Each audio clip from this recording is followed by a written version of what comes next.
Bata Group baru saja memiliki CEO yang baru pada April 2016. Bagaimana sepak terjang Bata Group di bawah kepemimpinan ALEXIS NASARD? Rekan saya Hera Evarin akan berbincang langsung dengan CEO Bata Group ALEXIS NASARD dalam special interview.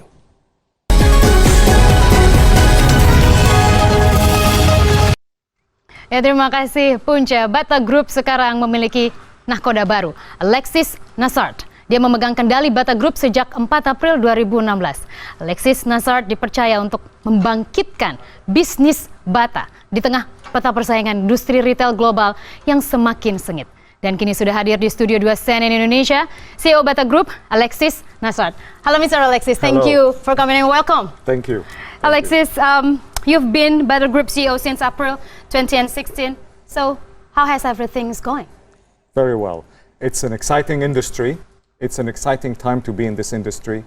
Many people are moving in the middle class in many parts of the world. People have more disposable income to spend on discretionary items, things which are fun and necessary. So it's a great time to be in the industry. It's a good time to be at Bata. Yeah, and we know exactly that you've been in Heineken and P&G, which is the big corporation ever. So now, what Bata means for you? You know, Bata is a great entity in a sense that it's a brand that brings to people surprising affordability. Now, what do I mean by surprising affordability? We all want to be smart shoppers, but we all want to buy the most beautiful and cool stuff for ourselves. And this is a company that has done that since 1894 and will continue doing that in the future, and we're very committed to that. Because in the end, what do we offer? We offer comfort and we offer pleasure, and these are very meaningful things. All right, and every leader has specific characters to boost corporation target. So, what are yours? Specific characters. Well, characters, okay, so first is... Like a set of belief. Okay, well, I have very firm beliefs. One of them is belief in creativity. You know, as the world economy becomes less dynamic than it has been in the past 30 years, generating growth is not going to be as easy, right? You have to keep fueling consumer desire to generate revenue. You have to be a lot more targeted on cost.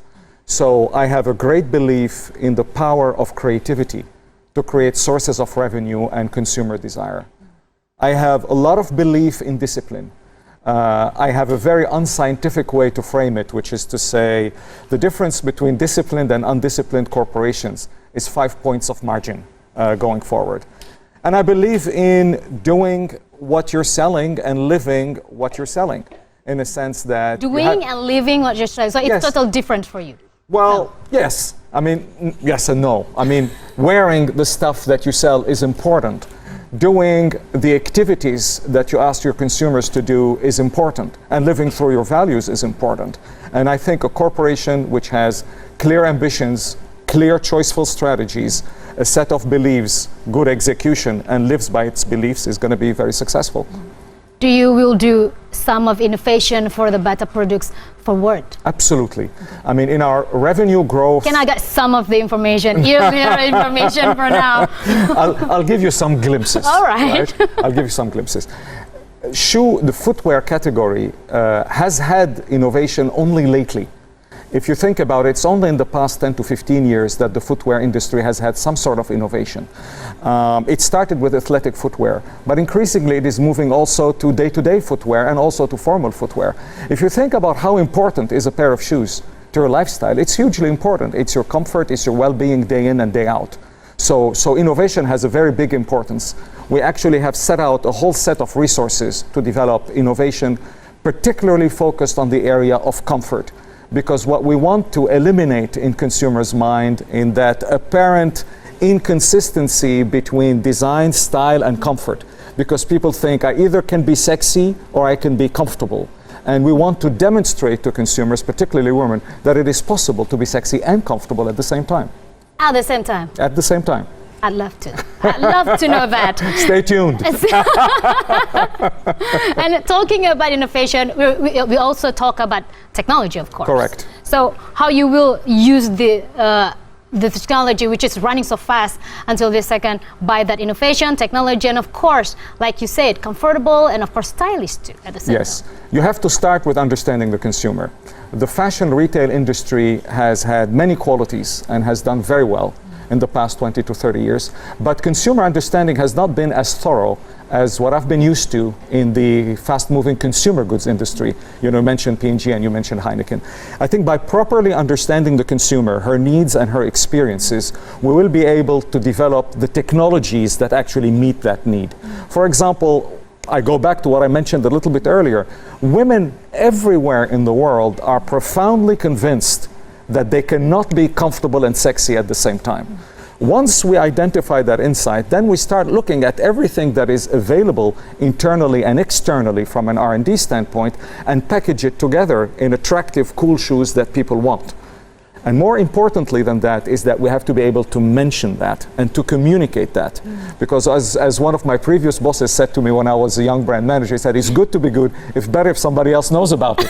So once we come up with these interesting technologies, we have to be able to talk about them in a simple and easy way for consumers. Easy way for consumers. And I know, Zeki, that you're studying us as consumers very good, yeah? Yes. Yeah, with the special team. Yes, And absolutely. How I can see the reflection of that study by the Bata products? Well, the product says it all. When you are in a business like ours, you can make all the nice speeches that you want and write all the nice papers that you like. If the product doesn't live up to what you're promising, your promise is empty. So what we hope is that our superior consumer understanding, which translates into technological design solutions and retail solutions, because remember, we don't just develop product and brands, but we're also a retailer. It is when you see that delivered at the point of purchase, which is the key moment of truth, is when we would have done our homework. All right, very nice. And we're going to continue our discussion, but we have to take a break for a second. Sure. Dan kami masih akan melanjutkan kembali perbincangan berikut. Tetaplah bersama kami di CNN Indonesia Business.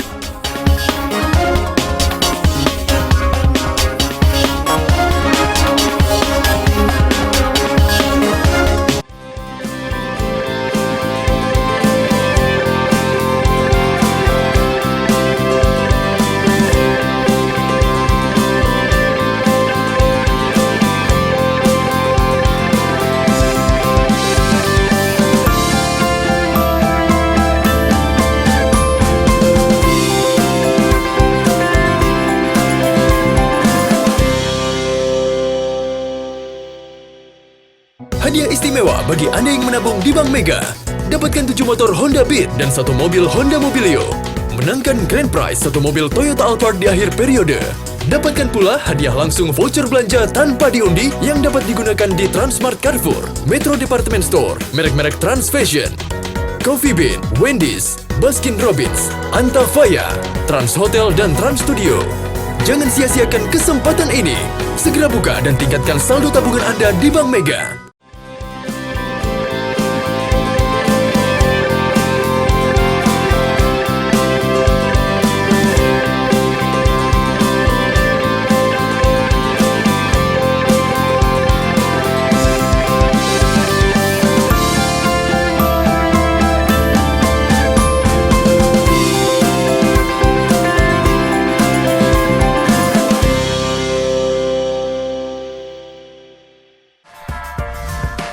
Internet menjadi bagian dari masyarakat Indonesia.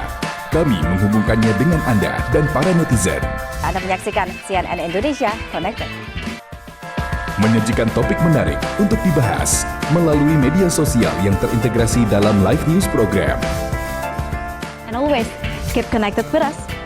CNN Indonesia Connected, Senin sampai Jumat jam 6:30 malam di CNN Indonesia.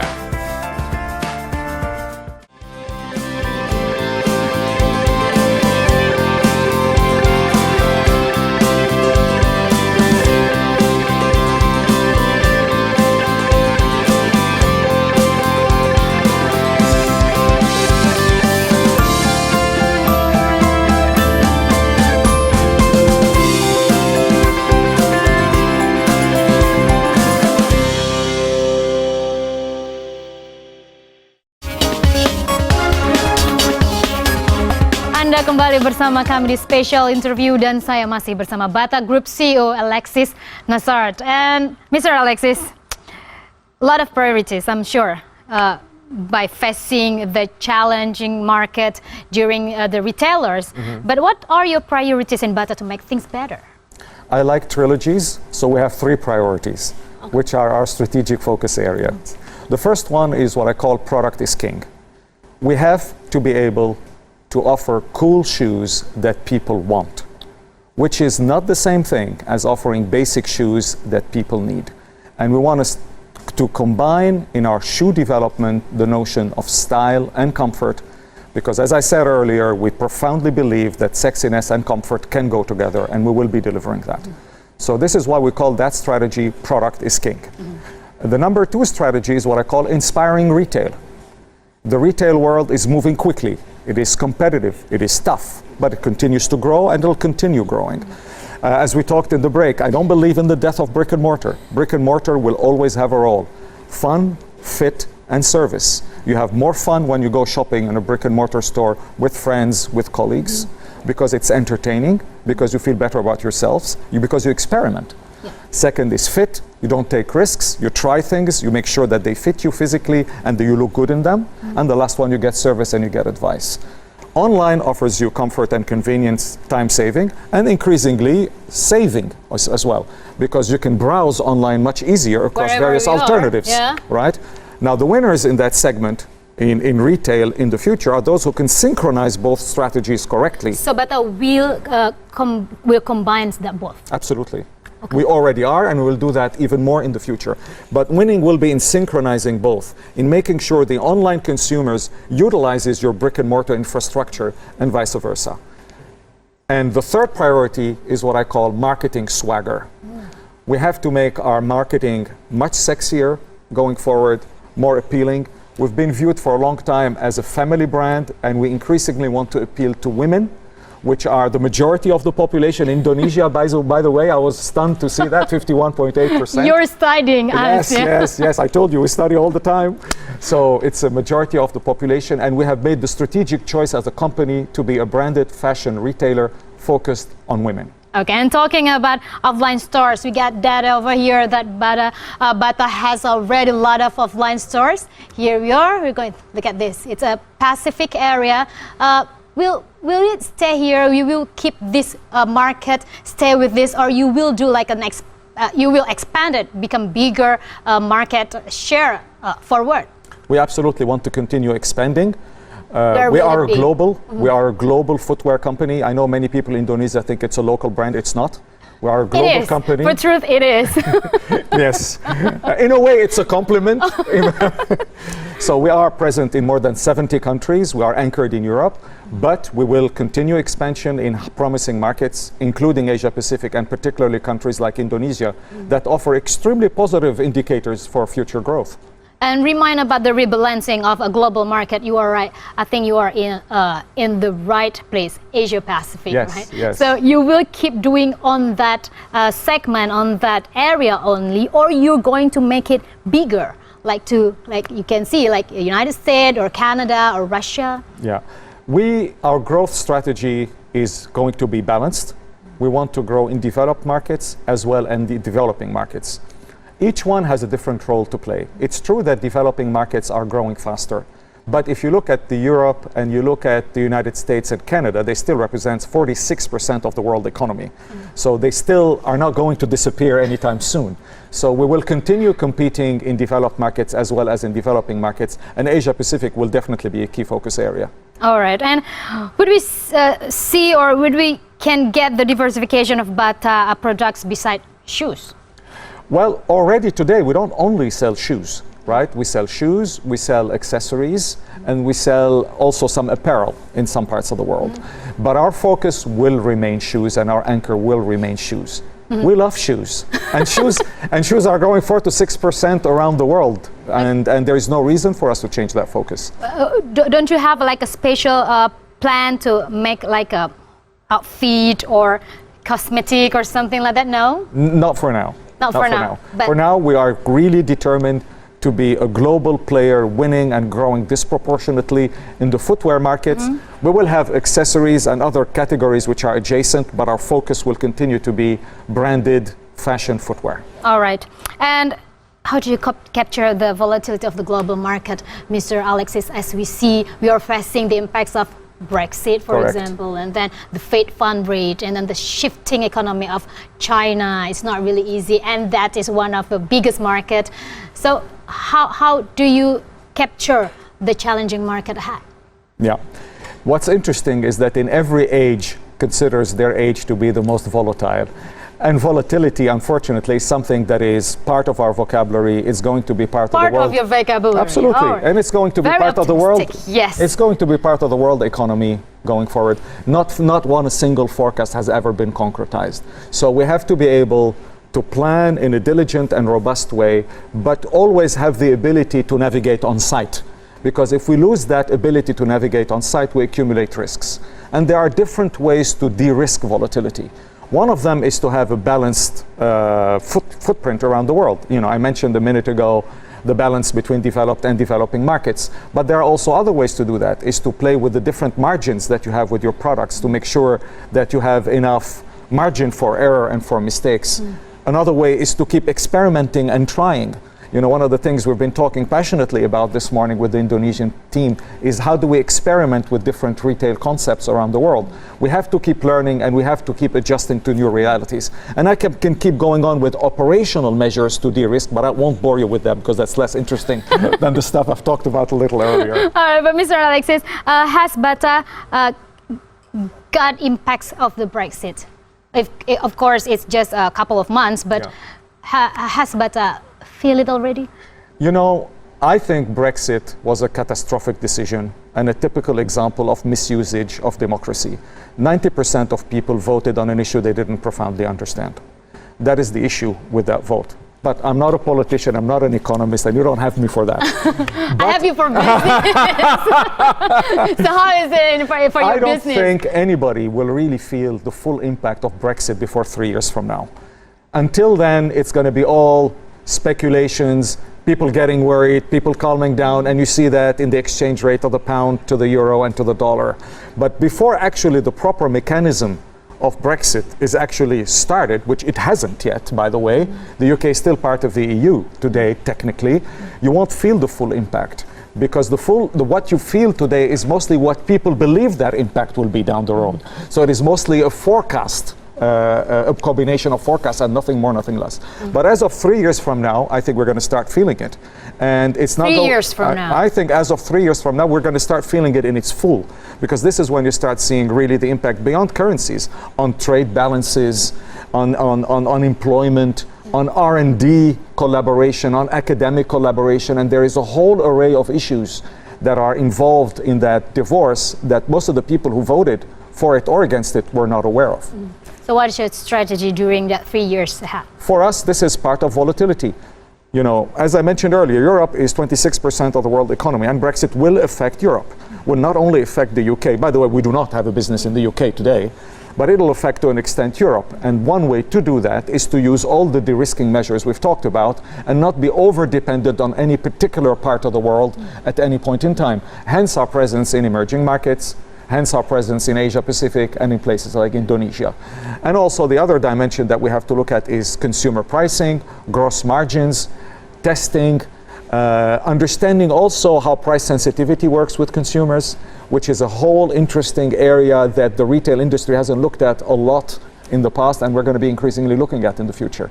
Because when the economy doesn't go very well, consumers start becoming much more price sensitive, even when they don't have tangible reasons to be price sensitive. So we have to incorporate that element also in the way we calculate, we forecast, and we plan our business. Price sensitive. Very interesting. But we will continue again after this commercial break. Dan kami masih akan kembali perbincangan bersama ALEXIS NASARD. Tetaplah bersama kami di Special Interview.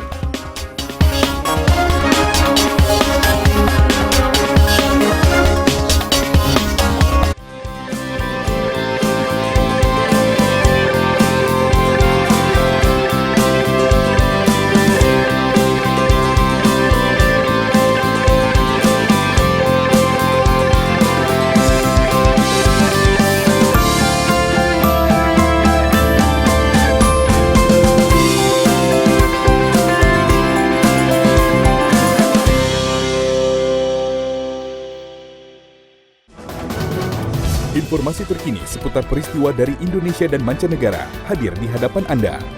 Saya Eva Yunizar, Anda menyaksikan CNN Indonesia Newsroom. Isu-isu terbaru di bidang politik, ekonomi, dan bisnis. Bahwa dirinya kena sial jika salah satu partai yang mengusungnya kemudian membelot. CNN Indonesia Newsroom, Senin sampai Jumat jam 5 sore, serta Sabtu dan Minggu jam setengah 5 sore.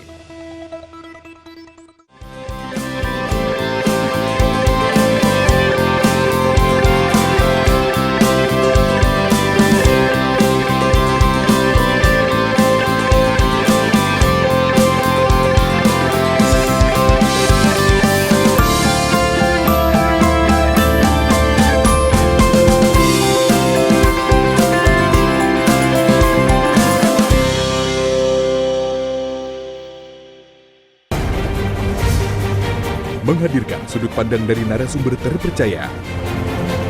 Tapi kalau remaja, anak-anak mulai merokok, ya masa depan mereka otomatis juga akan berdampak sangat negatif. Mengantarkan Anda pada makna yang sesungguhnya.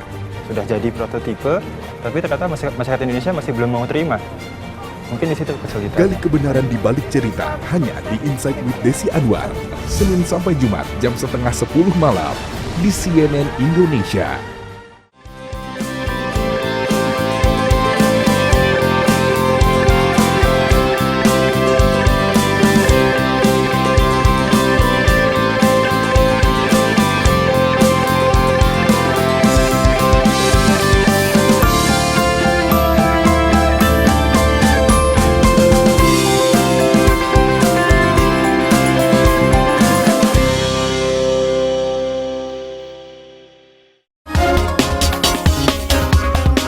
Anda kembali bersama kami di Special Interview dan saya masih bersama Bata Group CEO ada ALEXIS NASARD dan kita kembali melanjutkan Mr. Alexis, retail sector is one of the sexiest market, especially in Indonesia. Our consumption household can become one of the most important thing for economic growth for Indonesia, more than 50%. Very, very promising. Yes. So how is your outlook for retail sector in terms of course, shopping shoes? The global retail sector is forecast to grow between 3 and 5% in the next 10 years. So despite all the closures and openings and mergers and acquisitions, etc., it's still a vibrant sector. And when I talk about retail, I always include brick and mortar and e-commerce. I don't make that academic distinction because consumer is a consumer and our role is to service our consumer profitably wherever she chooses to shop. So our outlook is positive, but it is increasingly difficult, competitive. The consumer is increasingly demanding and the tastes are shifting ever more rapidly and the availability of alternatives is increasing all the time. So it is growing, we are positive about it, but we have to be always mobilized to continue to be competitive in that shifting market. And the same is in Indonesia. I agree, I think your statistics are the right ones. This is a critical sector in retail, and for us, Indonesia is very important.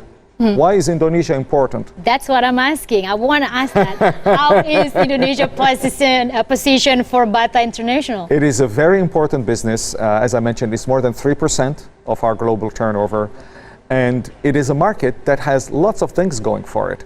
It is. And you got loyal customers here. Absolutely. It's a country with one of the legends. So we have 260 million consumers, population growing between 1.8 to 2% per year. Every year, 3 million consumers are moving into the middle class. I mean, that is massive. The potential market is right on your face. Absolutely. Yeah? And the forecast for the footwear market is to grow 10% per year for the next 5 years. So when you look at demographics, when you look at economic growth plus 5%, when you look at the footwear market, and we look at our position, we have 4.1% market share. We are the #1 footwear company in Indonesia. We are pretty well positioned to exploit that growth. So like you said, 3 to 4% ahead to retail sectors. So how about the Bata outlook ahead? The increasing or the growth of Bata, how will it be? We want to outperform the market in the future because that is the only way we can keep our consumer base rejuvenate our consumer base, and expand our consumer base. What is really important today is that we make sure that our target consumer, and her name is Angela, if you're interested. Angela, okay. Exactly. That Angela not only buys the products she's familiar with at Bata, but she starts buying the more fancy shoes that she normally would buy elsewhere than Bata in the future, because that allows us also to grow with the existing consumers in addition to adding more consumers to our global base, which is a more dependable way to grow because she's already coming to our stores. All right. And I have ever gone abroad, and I can see that the design between Bata shoes abroad is not similar within Indonesia. In Indonesia, it's quite stagnant, really flat design. Will you make it a better, or will you make like a more stylish product of Bata here in Indonesia, just like I saw abroad? Yes, and yes. Today, our collection is very decentralized because the way the company has been managed historically has been a very decentralized way. And to a large extent, consumers across the world are not all exactly the same. But as you move up the ladder of income and education, consumers start looking more alike around the world. An affluent lawyer in Jakarta and an affluent lawyer in Chicago will be more similar than an agricultural person in the heartland because of the US. Because of the globalization. Exactly, and education and common media like CNN and other things that people consume.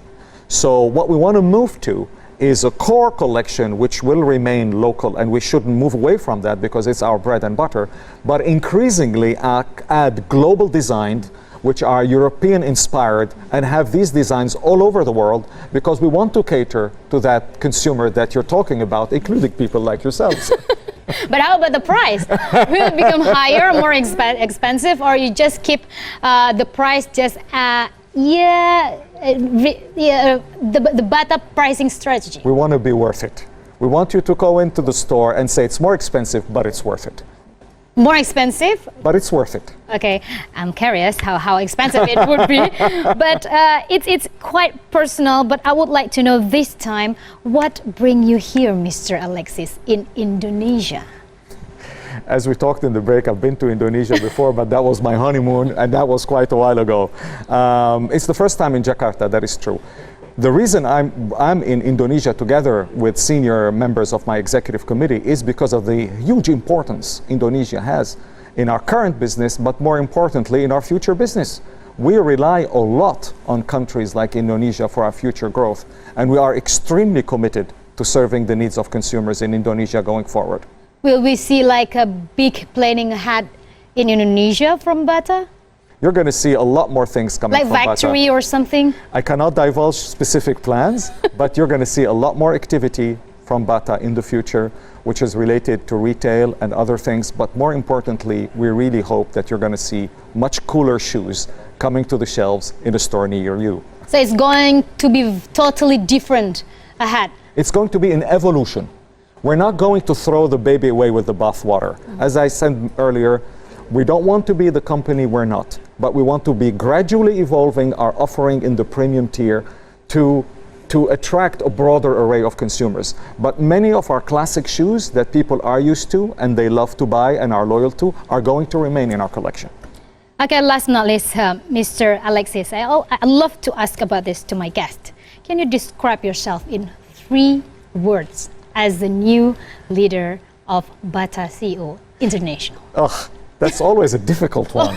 It's much easier to ask my people to talk about me than to talk about myself. But I'm sure you have the answers. I mean, I'm ambitious for the business and for the people. I'm determined, pretty disciplined in general, and I'm informal. I'm not a formal person. I mean, I like to have fun on the job. We sell shoes. We sell something which is nice and pleasant. And there is no reason, even if you're doing a great job, to take yourself too seriously.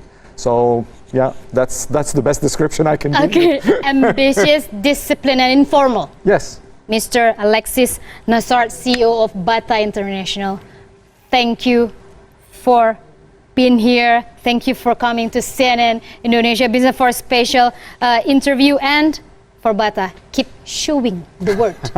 Thank you for coming. Thank you very much for having me. Much pleasure. Dan demikian perbincangan kami bersama CEO Bata Internasional Alexis Nasard. Kini kita kembali ke punca. Ya, terima kasih Hera. CNN Indonesia Business masih akan kembali dengan informasi Apple siap meluncurkan iPhone 7 pekan depan. Simak informasinya usai jeda berikut.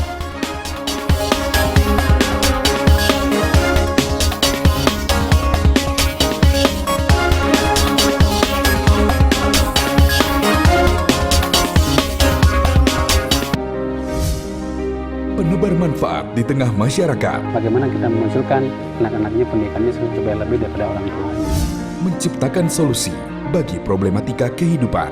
Dikembangkan supaya dari bahasa materi yang itu anak-anak harus mampu bercakap, itu aja sebetulnya. CNN Indonesia Heroes setiap minggu jam 1:30 siang di CNN Indonesia.